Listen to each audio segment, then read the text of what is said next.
Queridos amigos em todo o Brasil, voltamos com o tema ação penal. Vamos começar o estudo da ação penal privada, que é a quarta modalidade de ação penal que nós vamos ver. Já vimos a ação penal pública incondicionada, a ação penal pública condicionada à representação e a ação penal pública condicionada à requisição do ministro da Justiça. A ação penal privada é uma modalidade de ação penal peculiar, porque não será o Ministério Público quem vai ajuizar a ação penal, e sim o ofendido ou o representante legal. Então nós vamos estudar todas as características desta modalidade de ação que está sendo muito cobrada nas provas. Não preciso dizer para você o quanto a ação penal privada é cobrada nos concursos públicos. Inclusive vamos ver os principais julgados do STF e do STJ. A Mia está aqui na porta querendo entrar, latindo aqui na porta, mas nesse momento não dá para contar com a presença dela aqui. Vamos gravar então o tema ação penal privada, vamos estudar muito esse tema e é o que você anota no seu caderno. A ação penal privada é o que começamos a estudar. A ação penal privada é a modalidade de ação penal que começamos a estudar. Em relação à ação penal privada, em primeiro lugar, temos que definir de quem é a legitimidade para o ajuizamento da ação. Então, quanto à legitimidade, temos que esta legitimidade é conferida ao ofendido, que é a própria vítima do crime, ou ao representante legal do ofendido. Temos então tanto o ofendido quanto o representante legal como legitimados na ação penal privada. Até então, na ação penal pública, vimos que o Ministério Público é o órgão legitimado na ação penal pública para o ajuizamento da ação. Na ação penal privada, isso vai mudar. O ofendido ou o representante legal serão legitimados para a ação penal privada. Quando falamos em ofendido, temos que definir quem é esta pessoa, quem é o ofendido. O ofendido é a própria vítima do crime. Havendo, portanto, o crime de ação penal privada, a vítima do crime é legitimada para o ajuizamento da ação. O representante legal será legitimado excepcionalmente, nos casos em que o ofendido for incapaz, no caso de incapacidade do ofendido. Temos então a legitimidade do representante legal no caso de incapacidade do ofendido. No caso de incapacidade do ofendido. Então, o representante legal será legitimado na ação penal privada quando o ofendido for incapaz. E isto vai ocorrer em relação ao ofendido menor de 18 anos ou ao ofendido doente mental. Ou ofendido doente mental. Havendo, portanto, incapacidade do ofendido, o representante legal será legitimado para o ajuizamento da ação penal. E aí, algo importantíssimo já para que você se familiarize com esta ação penal. Nesta ação, a peça inicial para a instauração da ação penal é denominada de queixa ou queixa-crime. E essas pessoas legitimadas para a ação penal são as pessoas legitimadas para o oferecimento da queixa-crime. Então, a queixa, ela é oferecida por meio da legitimidade conferida ao ofendido ou ao representante legal. São as pessoas legitimadas para o oferecimento da queixa. E agora nós vamos ver outras situações que vão permitir que pessoas diferentes do ofendido ou do representante legal possam também oferecer a queixa.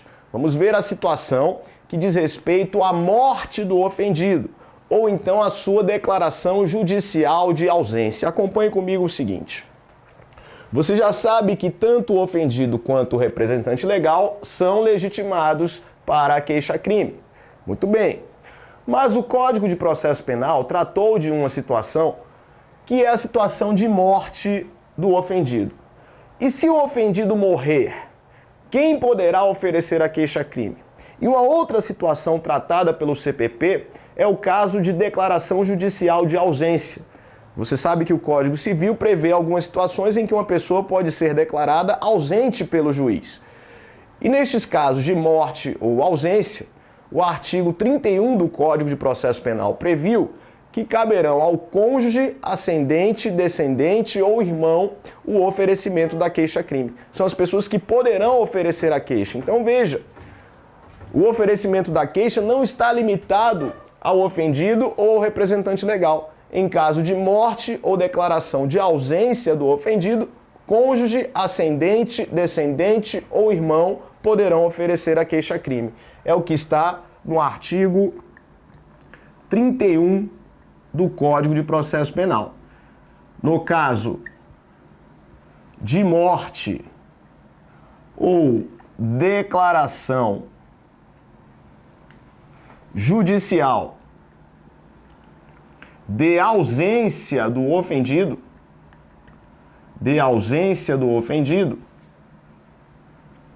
poderão oferecer a queixa,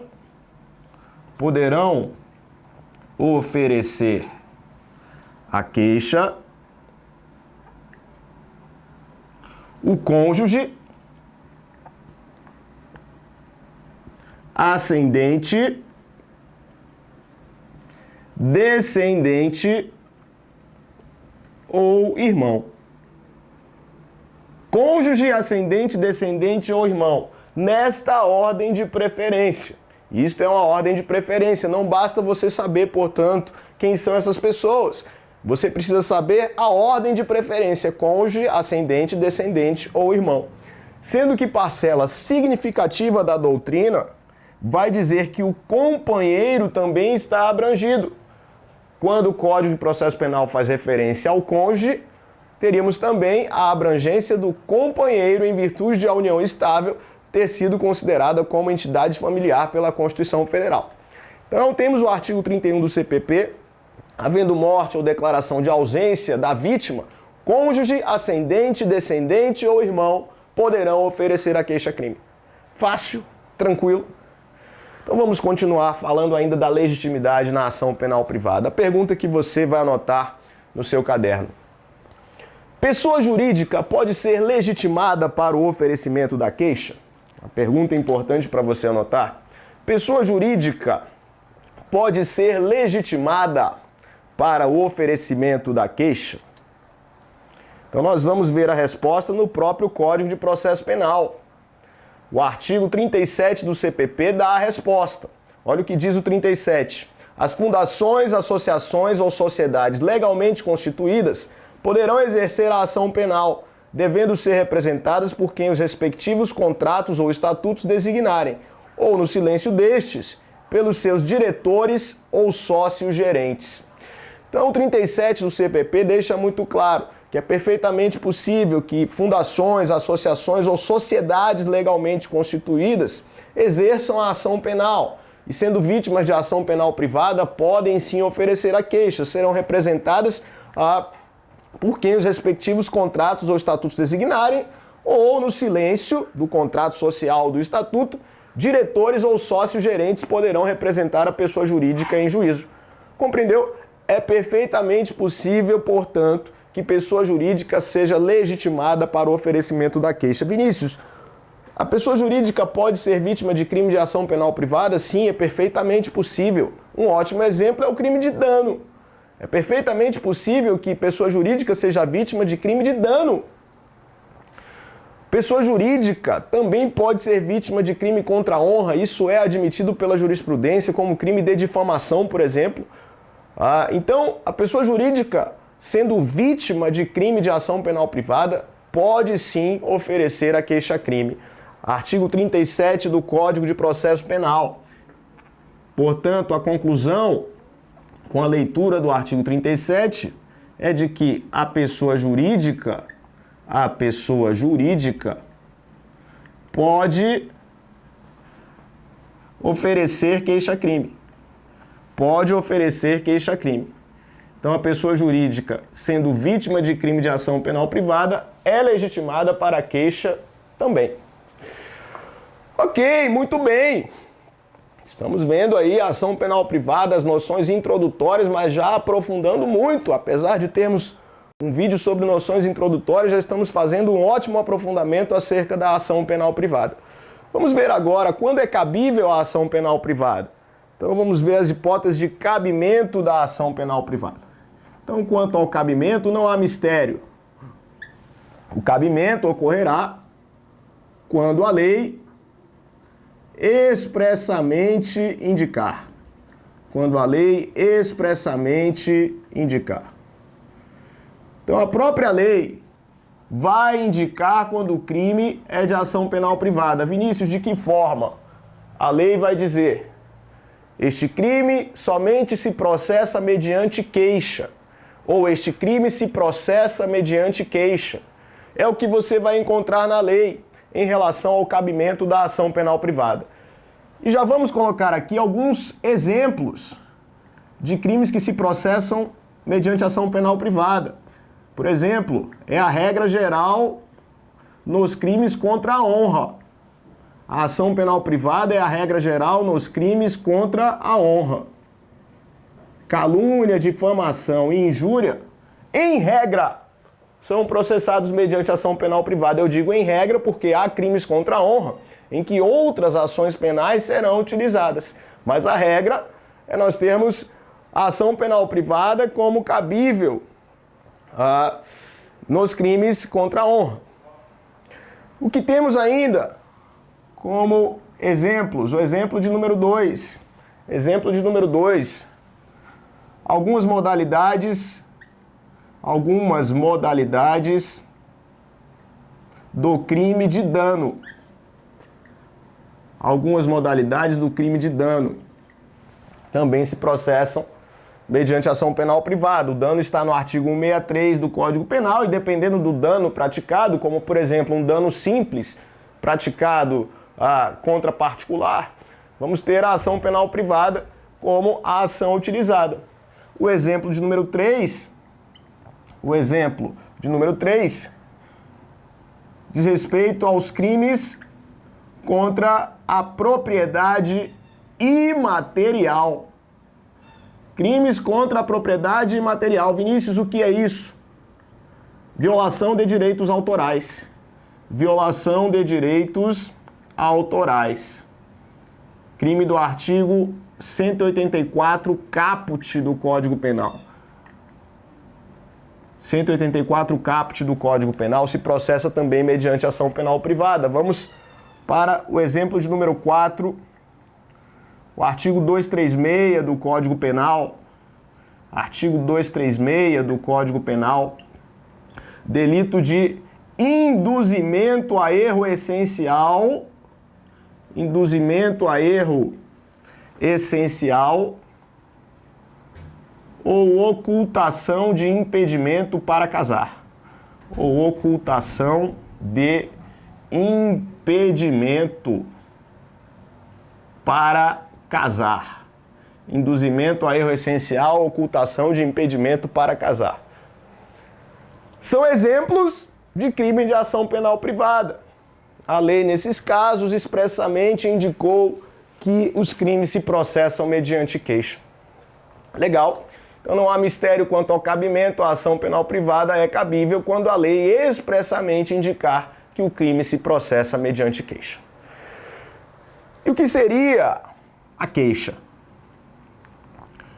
Queixa ou queixa-crime é a peça inicial da ação penal privada. Queixa ou queixa-crime é a peça inicial da ação penal privada. A queixa-crime deverá ser oferecida por meio de procurador com poderes especiais, segundo o próprio Código de Processo Penal. O ofendido ou representante legal devem procurar um advogado para que este advogado elabore a queixa-crime e subscreva a queixa, assine a queixa. Assim, haverá queixa válida. A queixa-crime, não confunda, não é o registro de ocorrência de um crime que é feito em delegacia. Isso é notícia crimes. A queixa-crime é uma peça elaborada por profissional habilitado que inaugura a ação penal privada. Isso é queixa-crime. Se o ofendido for advogado, ele pode oferecer a queixa, ele mesmo elaborando a queixa e assinando. mas a regra é que o ofendido não sendo advogado ou o representante legal não sendo advogado, a queixa deverá ser oferecida por procurador com poderes especiais. Vamos ver a redação do artigo 44 do Código de Processo Penal. Esse artigo aparece na sua tela.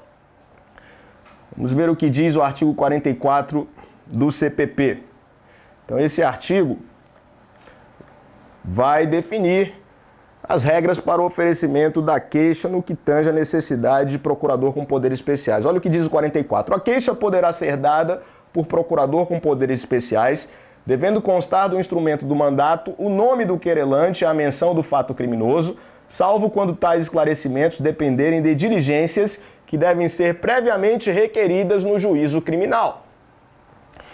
Então agora a gente vai trabalhar em cima desse artigo 44, porque por incrível que pareça, existem vários julgados nos tribunais superiores acerca dessa questão da necessidade de procuração e de como esta procuração ela deve ser elaborada para que a queixa seja considerada válida. Então nós vamos ver agora situações julgadas pelo STJ e pelo STF relativas a vícios na procuração.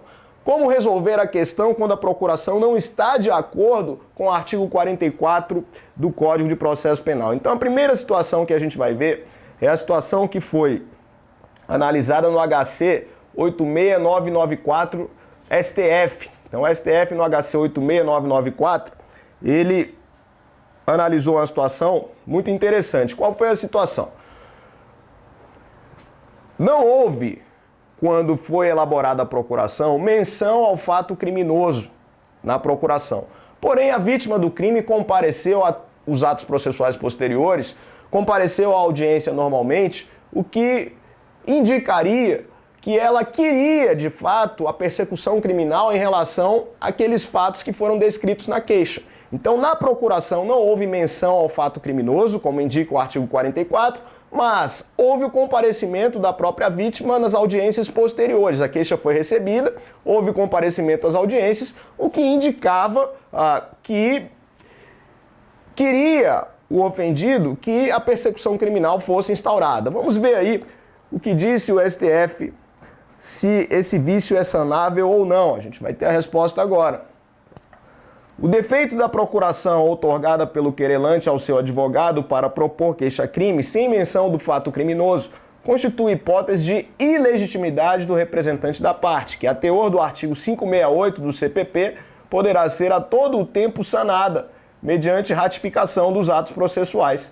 A presença do querelante nas audiências que se seguiram ao recebimento da queixa basta evidenciar o seu interesse na persecução criminal quanto ao fato objeto da ação, e, em consequência, suprir o defeito da procuração.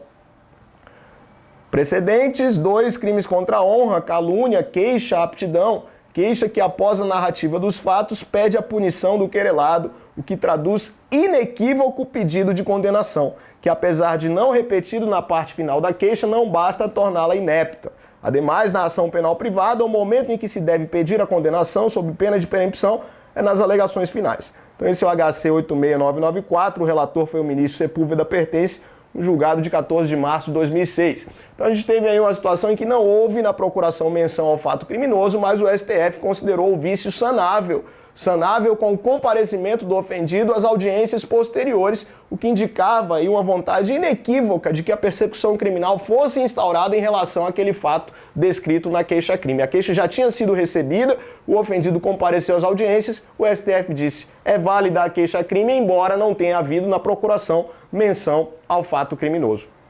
Legal? Então vamos ver mais casos concretos analisados pela jurisprudência. Teve um caso aqui, recente até, 27/6/2014, 27 de junho de 2014, que foi o seguinte. Olha que interessante. O ofendido outorgou poderes ao advogado por meio de procuração. Então vamos colocar aqui que esse é o advogado de número 1. Mas nesta procuração constava apenas a cláusula ad judícia. Vinícius, o que é cláusula ad judícia? é aquela que dá poderes gerais de foro para o advogado, mas não confere poderes especiais. E o artigo 44 do CPP diz que a queixa deverá ser dada por procurador com poderes especiais. E o ofendido não deu poderes especiais ao advogado para o oferecimento da queixa. Esse é advogado de número 1. E esse advogado de número 1, por sua vez, fez um subestabelecimento para um advogado 2. E neste subestabelecimento, o advogado 1 passou poderes especiais para o oferecimento da queixa para o advogado 2. Qual era o problema? O ofendido não deu esses poderes especiais ao advogado 1, o que é exigido pelo artigo 44, mas o advogado 1, na hora de passar o subestabelecimento, ou seja, os poderes que tinha recebido, inseriu no subestabelecimento os poderes especiais para a queixa. Será que essa queixa é válida? O STJ disse que não. Olha que interessante, vamos ver o RHC 33790, recurso em habeas corpus 33790. Olha o que disse o STJ. É nula a queixa-crime oferecida por advogado subestabelecido com reserva de direitos por procurador que recebera do querelante apenas os poderes da cláusula ad judicia et extra, poderes para o foro em geral, ainda que ao instrumento de subestabelecimento tenha sido acrescido pelo subestabelecente poderes especiais para a propositura de ação penal privada. De acordo com o artigo 44 do CPP, a queixa poderá ser dada por procurador com poderes especiais, devendo constar do instrumento do mandato, que é a procuração, o nome do querelante e a menção do fato criminoso, salvo quando tais esclarecimentos dependerem de diligências que devem ser previamente requeridas no juízo criminal. Posto isto, cabe esclarecer que a procuração é o instrumento pelo qual uma pessoa nomeia outra de sua confiança como seu representante, procurador, para agir em seu nome em determinada situação. É a procuração que define o conteúdo, os limites e a extensão do poder de representação. O subestabelecimento, por sua vez, é um ato de transferência dos poderes outorgados na procuração inicial para que terceira pessoa possa praticar os mesmos atos, ou seja, é o repasse de poderes. Em decorrência, ainda que o subestabelecimento esteja inserido na cláusula ad judicia, há limites objetivos que devem ser observados quando da transferência desses poderes. Ou seja, apenas aqueles originariamente outorgados podem ser transferidos, consequentemente não podem ser ampliados pelo subestabelecente, visto que este lida com poderes e direitos de terceiros e não próprios. Destarte, o mandatário só pode subestabelecer aqueles poderes que lhe foram constituídos pelo outorgante originário, não sendo possível falar em transferência pelo mencionado instrumento daquilo que não recebeu.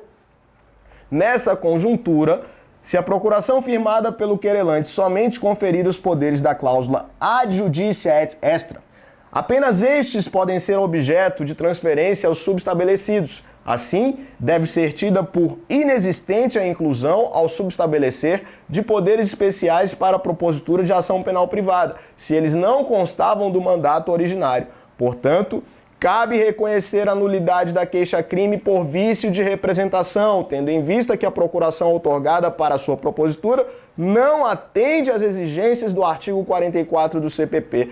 RHC 33790, relator originário, a ministra Maria Tereza de Assis Moura, e quem foi o relator para o acordo, o relator efetivo, foi o ministro Sebastião Reis Júnior, julgado em 27 de junho de 2014.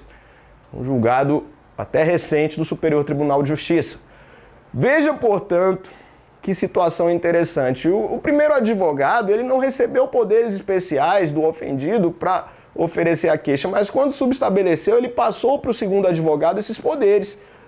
O STJ considerou nula a queixa por nulidade da própria representação. O advogado representava o ofendido, mas esta representação desse advogado 2 subestabelecido era nula, porque o advogado 1 passou para ele poderes que o próprio advogado 1 não tinha. E isso não é possível segundo o entendimento do STJ. E uma terceira situação julgada pelo STJ é uma situação interessante. Olha só. Na procuração, o ofendido não passou para o advogado os poderes especiais para o oferecimento da queixa. O advogado tem que ter esse poder específico indicado na procuração, tem que estar escrito expressamente lá, que a procuração que os poderes outorgados envolvem o oferecimento de queixa-crime. Isso tem que constar na procuração. Isso não estava na procuração. Não estava na procuração. Isso no caso concreto analisado pelo STJ, no HC 85039. Não havia, portanto, poderes especiais na procuração. Mas veja, o ofendido assinou a queixa-crime. A queixa elaborada pelo advogado foi assinada pela própria vítima. Será que a assinatura da vítima sana o vício? Será que a assinatura da vítima supre a ausência de poderes especiais na procuração? O STJ disse que sim, é o que a gente vai ver no HC 85039.